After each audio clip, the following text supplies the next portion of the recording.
दोस्तों, आज की कहानी मेरी और मेरे पड़ोस में रहने वाली दीदी की है। आशा है आप सबको कहानी बहुत पसंद आएगी। अगर कहानी अच्छी लगे तो एक लाइक ज़रूर कर देना। चैनल पर पहली बार आए हो तो चैनल को सब्सक्राइब कर लेना। और हाँ, गंदे कमेंट मत करना प्लीज़। ये कहानी केवल आपके मनोरंजन के लिए है। तो चलिए कहानी को आगे बढ़ाते हैं। दोस्तों, मैं यूपी के चंदौली का रहने वाला हूँ। मेरा नाम लक्की है और मैं बीएससी फर्स्ट ईयर का स्टूडेंट हूँ। यह कहानी मेरी और मेरे पड़ोस में रहने वाली एक लड़की की है जिसका नाम कोमल है। वो मेरे से उम्र में बड़ी है। मैं उसको कोमल दीदी बोला करता हूँ। वह अभी बीएससी कर चुकी है और एमएससी कर रही है। कोमल का घर मेरे घर के बिल्कुल बगल वाला ही है, तो हम दोनों के घर वालों में अच्छी जमती है। अच्छे व्यवहार की वजह से मेरा हमेशा उसके घर आना जाना होता रहता है। मैं उसके घर जाता हूँ तो उससे अपनी पढ़ाई के बारे में चर्चा होती रहती है। एक दिन उन्होंने कहा, तुम रोज कॉलेज से आने के बाद मेरे घर आ जाया करो तो तुम्हारे सब्जेक्ट्स को अच्छे से समझा दिया करूँगी। मैंने हामी भर दी और अब मैं रोज कॉलेज से आने के बाद उनके घर चला जाता था।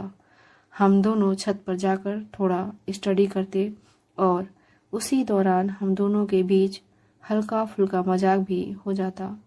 कुछ ही समय में यह हो गया था कि स्टडी कम होती और मजाक ज़्यादा होने लगा था।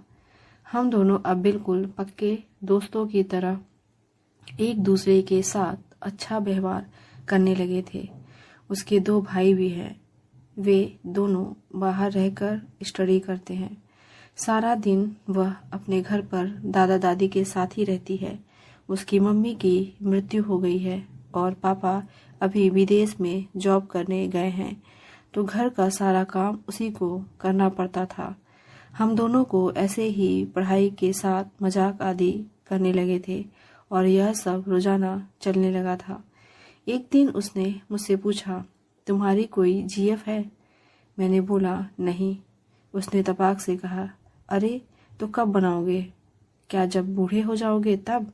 मैंने कहा, यार कोई ढंग की लड़की मिलती ही नहीं है, तो ऐसे कैसे गर्लफ्रेंड बना लूं?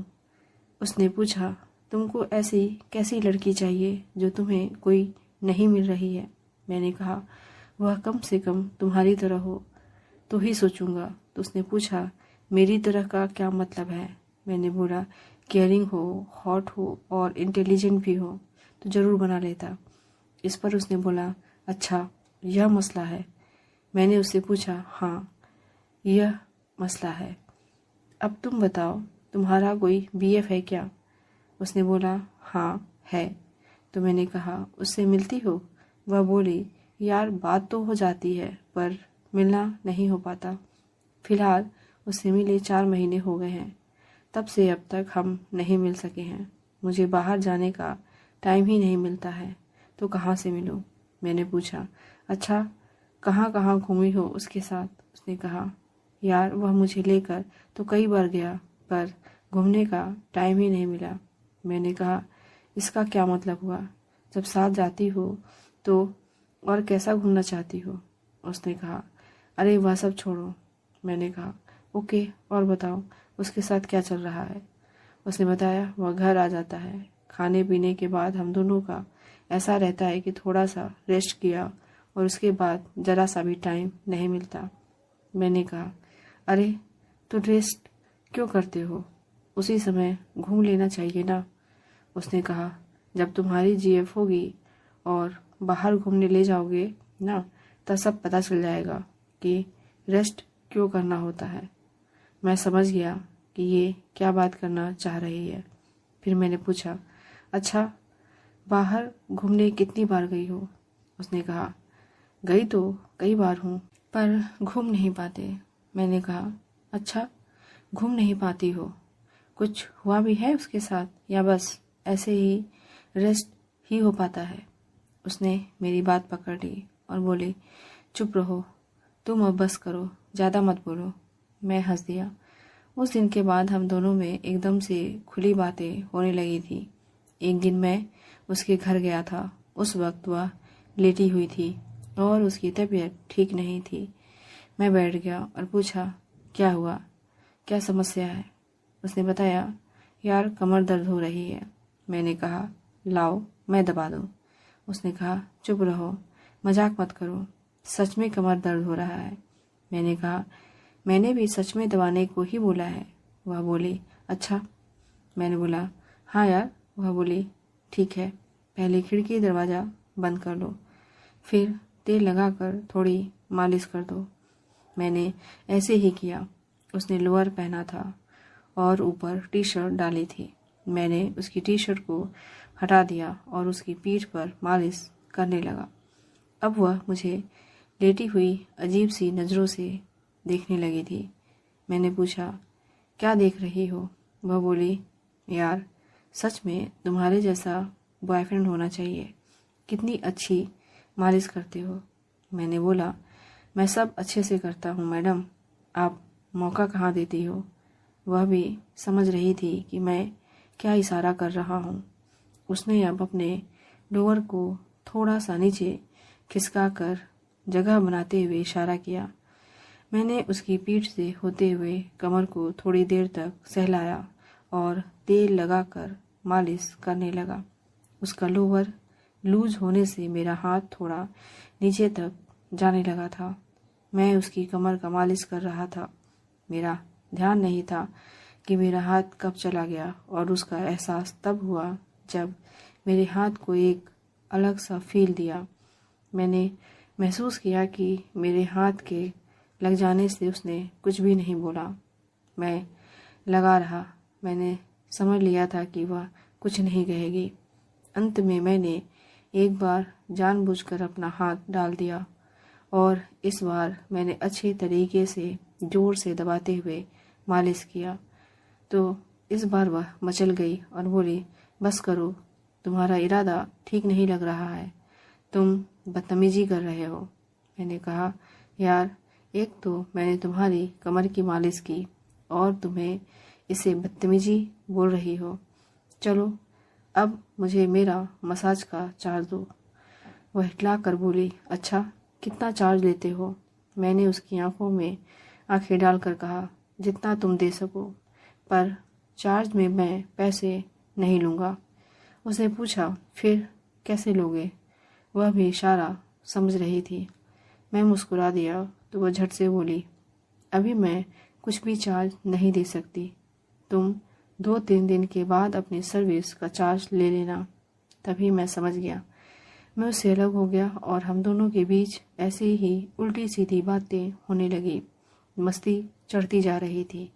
फिर 3 दिन कब निकल गए कुछ पता ही नहीं चला। अब चार्ज लेने का दिन आ गया। मैं अपने टाइम से पहले ही पहुंच गया, मतलब जिस टाइम पर मैं रोज जाता था उससे ज़रा पहले आ गया। वह संडे का दिन था तो मैं भी फ्री था। मैं उसके रूम में गया, वह नहीं दिखी। मैं समझ गया कि वह पक्का बाथरूम में होगी। मैंने ध्यान दिया तो बाथरूम से पानी गिरने की आवाज़ आ रही थी और वह कुछ गुनगुना रही थी। मैंने बिस्तर पर देखा तो उसके कपड़े रखे थे। मैं उधर ही बेड पर बैठ गया। उसे पता नहीं था कि मैं कमरे में आ गया हूँ और बेड पर बैठा हूँ।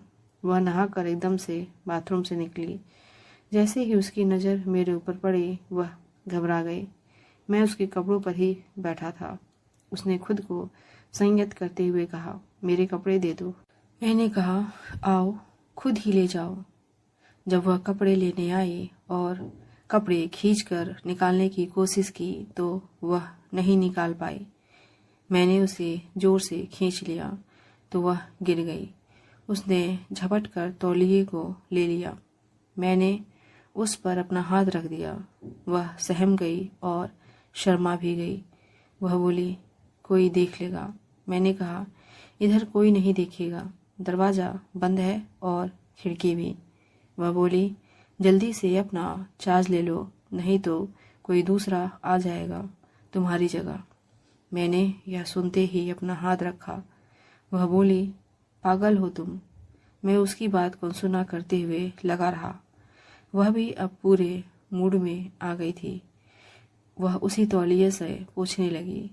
थोड़ी देर बाद मैंने उसे फिर अपने पास खींचा। वह बोली, साले पागल हो क्या? मैंने पूछा, तुम्हारा बॉयफ्रेंड कैसा है? वह बोली, यार उसका मत पूछो, वह तो बेकार है। वो सही होता तो तुमको चांस क्यों मिलता? मैंने कहा, मज़ा आ रहा है।